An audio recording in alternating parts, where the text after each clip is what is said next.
did already textbook adoption, staffing summary, minimum course enrollment improvement. Yes, this is an annual report that is given to the board at the March meeting, right after we do staffing. This begins, if you could turn to board book page 262. And first, I just want to say the allotted FTE of 106.6 that we discussed at the board in November based off of our enrollment projections will be able to fulfill our staffing needs and accommodate special education needs as well as transfer students within the allotment. The first section on this page outlines the classes that are currently under 20 and need board approval. The first three you heard about earlier tonight in Kylie's presentation with our College and Career Readiness Academy. Those are our intervention courses. The next course is AP European History. If it was another course, we probably wouldn't necessarily be bringing it to the board, but because it's an AP course, and we feel strongly that students should have open access to taking a variety of AP classes, we are recommending that we run this. And this does fall in with the allocated FTE that we were given. And the enrollment varies from year to year on this course. This traditionally is taken by a majority of our sophomores, and this is the first AP course that our students, one of the first AP courses that our students can take. The next... Hold on before you move on. Mm-hmm. The enrollment in this class used to have two sections of it. Since I've been here, it varies from year to year. Some years we have two, some years we have one. But I mean, if we don't have this much interest, why maybe we shouldn't approve the class? Right, and what I'm arguing is if it wasn't an AP class, we probably wouldn't be bringing it to the board for approval, but because it's an AP class and we want to challenge our students and we want students to have opportunities to take AP classes and to take rigorous classes, that we are recommending that we offer it.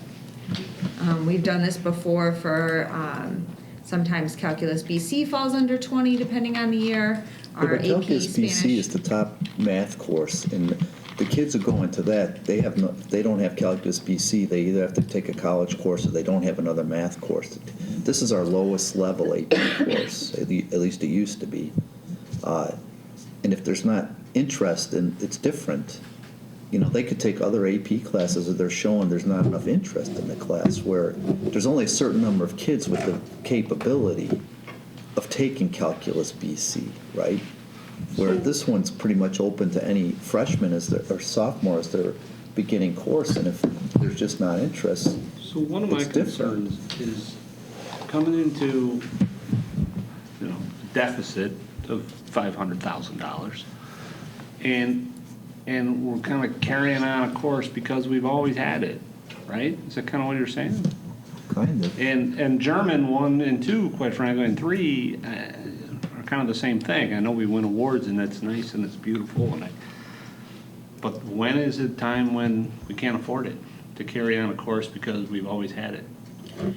Well, but I don't know that answer. I'm just asking. I'm not stating an opinion. But we should look at languages, because how many language classes do we offer? I don't know if they can combine any of the German classes, but the fact that we're able to offer 4 levels of German, that's pretty significant. What do we have? We have Spanish, German, And French. and French. So going back to AP European History, I don't recall in my tenure here that we've ever brought it to the board for approval, and so I don't believe that this is necessarily a pattern at this point, so that's why I think it's important that we continue to run it. This year we had 2 sections. I think it varies from class to class, and like we were saying, typically this class is taken by our sophomores, and so if you remember everything we just said about our current freshman class, I think this is one reason why we see these numbers a little lower, and so I would recommend that we offer it because it's a 1-year anomaly. This isn't a pattern, it's not a trend. So I would recommend to the board considering AP European History. We also, I think, next year is the first year you're allowing sophomores to take AP Psych. Mm-hmm. Is that correct?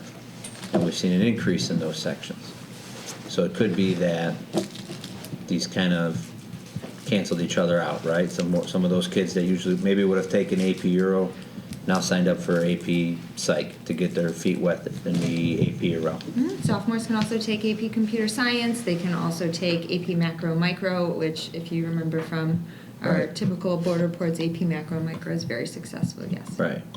So, I mean, I think Kristen brings up a good point in defending it. I think Wes brings up the bigger point, which is why I was thinking, does Kylie need to stay or not? Like, the board will be forced to make some tough decisions here in the next few years, as we talked about trying to control the deficit until a right opportunity presents itself, or we see how the next few years go on whether or not we pursue a referendum or not. In the past, the only courses that we would bring that were under 20 were either capstone, like Tim mentioned, like a BC, or an honors German 3 and AP German. That is a combined course, so we did combine them to get 16. Okay. The other was AP courses, because the board has a district goal of increasing AP enrollment and providing AP opportunities for all students. So if we continue to see this trend, the board may need to possibly amend their goal if we're going to, cut some of these classes. I don't think we're there yet, but I think it warrants the discussion. Kylie brings up about the resources needed for the career in college. So we need those resources and those teachers. Somebody asked about class sizes for the math classes, if those are high with those type of low-performing students or students that need additional assistance. That's another resource. And in the college and career internship, Kylie mentioned some schools have a teacher assigned to run college internship, or there's a trend here, like. Well, everybody wants another helper. And so if we do go down this road, and this is something we visited like in my first year 8 years ago, that you can't have all these other, we have to identify what are our priorities as a board.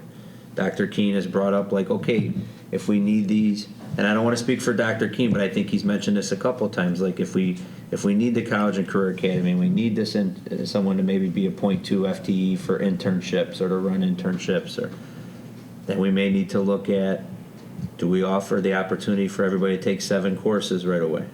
I mean, these are some of the discussions the board and the new board that gets elected will have to discuss over the next couple of years as we continue to try to control spending. Well, I would just say I trust Kristen. And she's telling us it's not a trend, but it's something you're going to have to watch. If there's more AP course available for sophomores and they're not taking it, you have to decide whether you're going to run it every 2 years or something. They can take it as a junior or senior too. But I do think the German, as much as we keep getting awards in it, it's a trend. That is a trend. We That are is a not trend. getting a lot of students taking it. Every year, we've been talking about it for 3 or 4 years. We get 17 in one, 15, then we combine them, we get 16. And so we have to have all these teachers to teach half what we would consider half of a class size. And, it's really something At we're what going to point have to do look at seriously. At what point how would you notify? I know we have our current German teachers up for retirement soon. She's in the retirement cycle. At what point do you need to notify parents that we may be eliminating German, or if without a significant increase in participation? I mean, an alternative would be that we offer it on American School or an online program and they can still get our credit. In an ideal world, I would like to come up with a plan where we can phase it out so that the German 1 students have the opportunity to continue when and if at all possible with the current instructor in a face-to-face format. And I do think that is possible. And so I could certainly start planning for some of that. So wouldn't that phase out need to be, this would be the last year for German Correct. 1? And I would think that that's something we need board approval on to phase out, because that's like a change in the curriculum guide, right? So when we add a class, we get usually- board approval. So if we're canceling a class, Do we get board approval in the past? I'm trying to think over the past, if we really. We give it, we How would we notify need the board board. We approval to typically don't. cancel a class that wouldn't run? We need a board approval to actually run it. Well, I think what Kevin is saying. I'm saying if we know we don't have a teacher and But we're talking we're about- seeing a trend, we're gonna start saying Offering that. keyboarding too, Usually you know. information. Where is she in her, what year, the teacher in her retirement cycle? First or second. So she's only Well, about 2 years. Regardless of that, we have students that we're approving tonight that are taking German 1. Right, so we So should the have. question would be, is next October, when we put out the curriculum book, are we offering German 1? But we have That's something to courses talk about. on our curriculum guidebook that we don't offer. So I think we only need board approval, if I remember correctly, when we literally take the course off the opportunity to be offered, when we could permanently cancel that course. So we could stop offering German, not take it off the books. Maybe there'll be an increase, maybe you'll hire a new German teacher, but we can visit that decision later on. Where you could get in trouble with that is that you get 25, 30 freshmen to sign up for German. And then there's no German. You don't have to offer it, Teacher. you don't have to permanently take it off the curriculum books. You just say it's not being offered freshman year. or Why don't next you think year. about some options? Think about if we need to change that to where it's offered digitally. The flip side is whether we should approve the German 1 for next year with 15 or 16 students, right? You have not you've not communicated to any of the incoming freshman parents that you're looking to phase out German. No. So we can't start it right now. We'd have to approve German 1. Why? If we don't run it, we'd have to place those. Did we tell any students that we? So what's the definitely have German? alternative? Well, there's languages. some other ramifications, and we have some staffing issues that if we don't riff teachers tonight. Right. Now that German teacher, I need to find a course for her to teach for the fifth. So there's other ramifications. Yeah, this feels very rushed. Yes, we're not. We Yeah. shouldn't. This feels very rushed. Then do we need to hire, do we need to get another Spanish teacher or French, another class in there? I think we run German 1. It's too late in the year to change that. Right. And then Feels next very year, rushed. we'd have to start, so next year would be a year. Yeah, I can certainly come up with some options and some plans. I've already been thinking of various ideas, but I do think my recommendation would be to approve German 1 for Next year. one more school year, at least, yes. Okay. We need to work on a plan then, transition plan. And then the last course is Intro to Heritage Speakers. This was on the list at this time last year as well. It will not stay at 19. We will have transfer students that come in that will be enrolled in that course, and that course will be well over 20, if not close to 30, by the time I present in October or November. So the pre-algebra class at 7 just seems kind of ridiculous. That we don't have another class for that to fold into. It almost feels like a pullout, not even a class. That number will grow a little bit, but that I feel very strongly about because it's not a special education class. So there are students that come in with IEPs that are in that class, but we also do every year have students that do not have an IEP that Test need into to that. be in a pre-algebra class. They're not ready to go into algebra, and so Is that a If- co-taught if we class didn't or is have that this- single taught? it's single taught next year. Okay. And if we didn't have this class, I could guarantee you that those 7 students would fail algebra, and we would not be meeting those students' needs.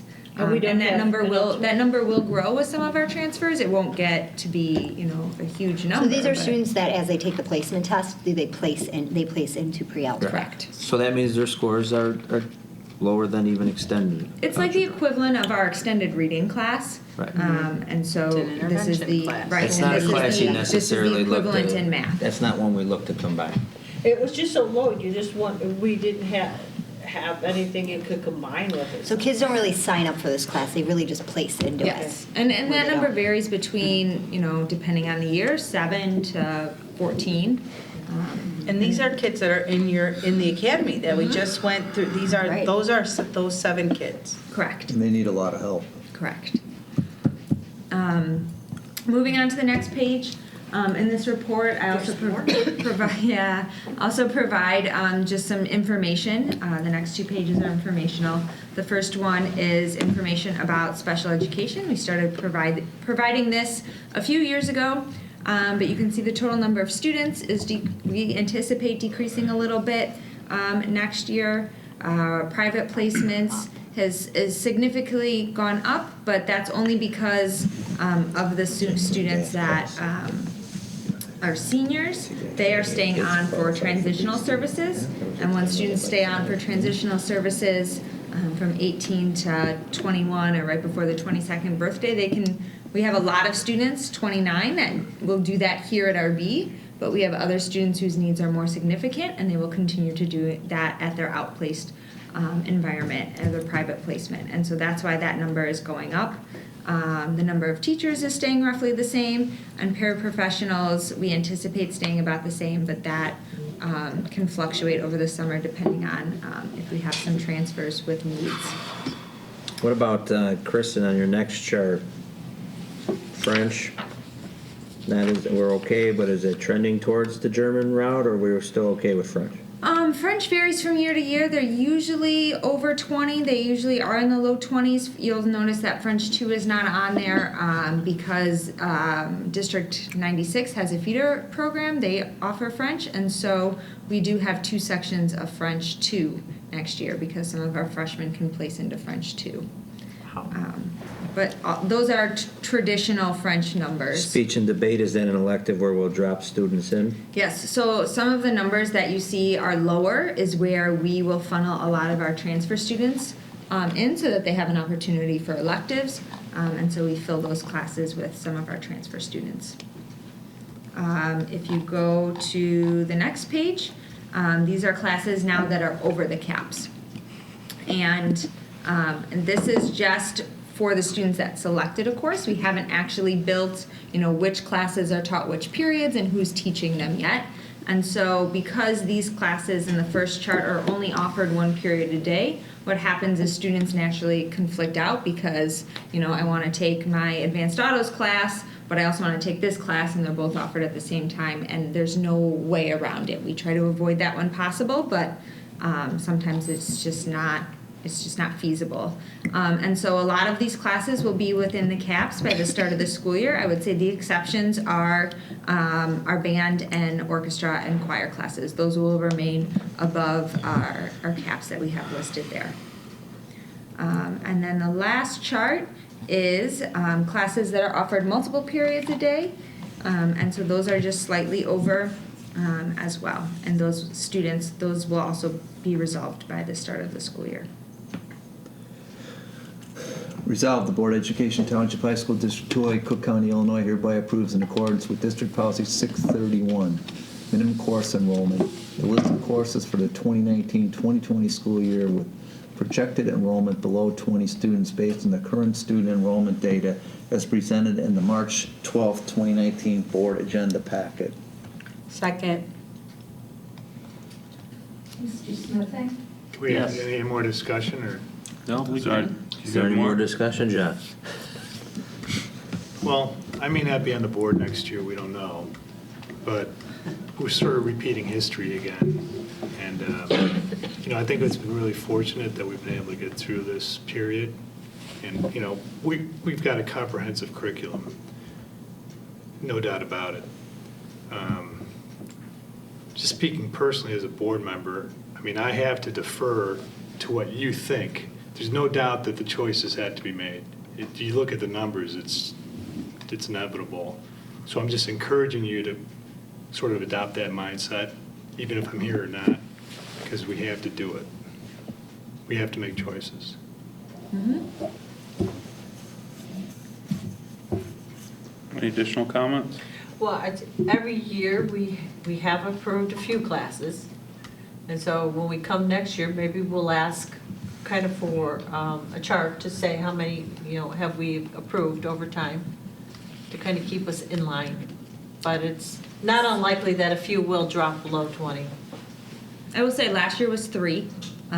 This year is more, and I would say, because German, all 3 of German the German classes fell into this group, and I don't believe they were there last year. I think they were right around 2021. And so that put the number of courses to approve significantly higher. And we implemented this policy, just so the other board members are aware, we implemented this policy so that, because we had a lot of courses that were at 10 and 12 students, and we were going through the large deficit and trying, right? And we had to take out a lot of those unique standalone singletons, as they're called in the master schedule, that, yeah, they're nice to offer, but when you're going through financial constraints, you can't afford it. So we just have to be aware. Well, and I know that we're talking about, things that are not,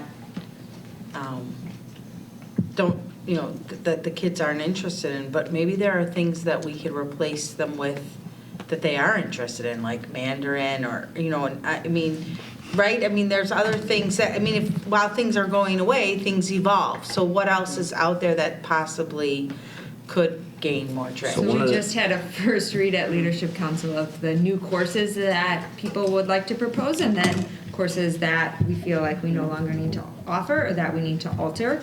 And, as you know, that typically goes to the Curriculum Advisory Council first before coming to the board in the fall.